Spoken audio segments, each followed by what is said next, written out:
ये कहानी है एक छोटे से शहर की जहां शाम होते ही सड़कों पर सन्नाटा उतर आता था। लोग कहते थे, यहाँ रात को अकेले मत निकलना, क्योंकि कुछ चीजें अंधेरे में नहीं, इंसानों के अंदर जागती हैं। इस शहर में एक लड़का रहता था, नाम था रोहन।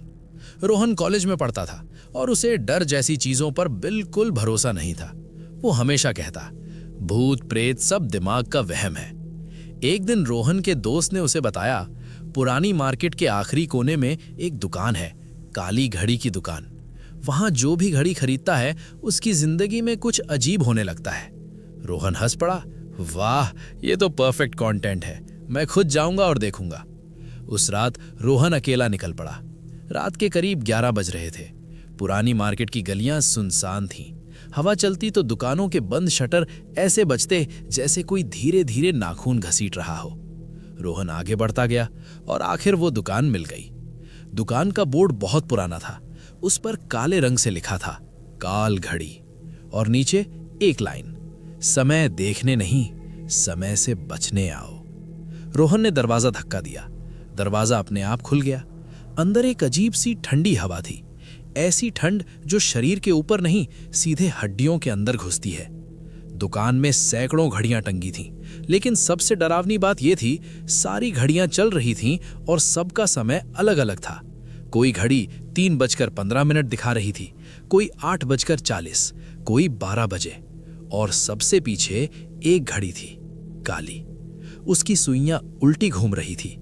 तभी दुकान के अंदर से एक बूढ़े आदमी की आवाज आई, बूढ़ा, कौन है? रोहन चौंका। एक बूढ़ा आदमी काउंटर के पीछे बैठा था। उसकी आंखें खुली थीं, लेकिन उनमें कोई चमक नहीं थी। ऐसा लग रहा था जैसे वो आदमी नहीं, कोई खाली शरीर हो। रोहन ने हिम्मत करके कहा, मैं घड़ी खरीदने आया हूं। बूढ़ा धीरे धीरे मुस्कुराया। उसकी मुस्कान में खुशी नहीं थी, उसमें कुछ ऐसा था जैसे वो किसी का इंतजार कर रहा हो। बूढ़ा, काली घड़ी ले जाओ, बस एक नियम याद रखना, रात 12:06 पर घड़ी को मत देखना। रोहन हंसा, 12:06 पर क्यों? क्योंकि 12:06 पर घड़ी तुम्हें देखती है। रोहन को थोड़ी देर के लिए अजीब लगा, लेकिन उसने मजाक समझकर काली घड़ी खरीद ली। घड़ी ठंडी थी, इतनी ठंडी कि हाथ सुन्न हो जाए। रोहन दुकान से निकला। पीछे मुड़कर देखा तो दुकान का दरवाजा बंद था और दुकान के अंदर कोई हलचल नहीं थी, जैसे वो दुकान वहां थी ही नहीं। रोहन घर पहुंचा। उसने घड़ी अपने कमरे की मेज पर रख दी। रात के 12 बजने लगे। 12:01, 12:02, 12:03। रोहन मोबाइल चला रहा था। उसने सोचा, चलो देख लेते हैं क्या होता है 12:06 पर।